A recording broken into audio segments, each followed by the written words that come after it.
Jau pēc neilga laika Dzintaram kinomehāniķa apliecība rokā. Puisis tagad ir viens no gaidītākajiem cilvēkiem visos apkārtējos ciemos.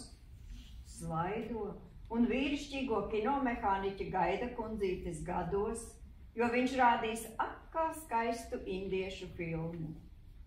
Viņu gaida arī kaut kad iegūtie draugi, kas labprāt kino būdā papļāpāt, aiziet neaizmirstami līdzi paķert kotēlīti un bučiņu zivju konzervu uzkodai.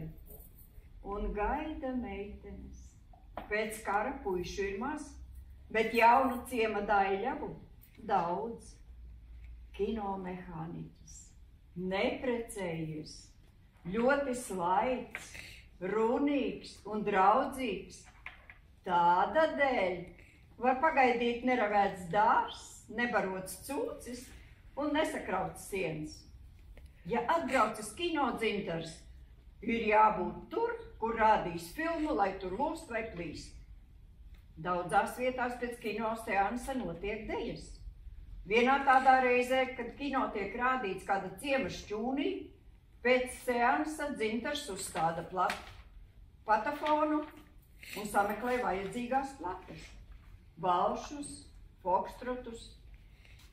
Sāk skanēt mūzika. Vairāki pāri dejo uz nelīdzenās šķūņa grīdas, dažas ilgviļņotas galvas snaikstās un raida skatus kinomehāniķa virzienā. Vai tad visu laiku ir jāsēž pie tā aparāta? Vai tad nenāks nemaz uzlūgt? Bet Dzintars neiet. Dzintars vispār nedejo. Taču meitenes tam negrib ticēt.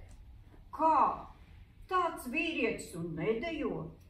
Kā tad, lai iedibina draudzību? Kā, lai uzrunā? Dejojot to var izdarīt vienkāršāk. Viena no ciema jaunkundzēm saņem dūšu un sākot skanēt dziesmai vecās likteņzirnas, iet aicināt Dzintaru uz valsi.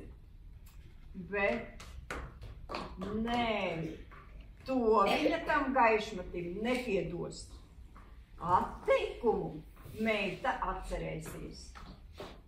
Tāds sāk mētāties ar rokām un atrunāties, ka nav laika, jo jābūt pie patafona, jāmaina plates. Jaunkundze apcērtas un iet prom, klusībā apņemdamās par iedoto kurvīti kaut kad atriepsties.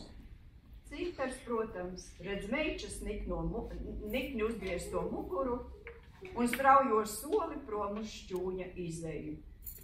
Bet vienīgais, ko viņš var, ir paraustīt plecus. Nav dejotājs. Ko lai dara?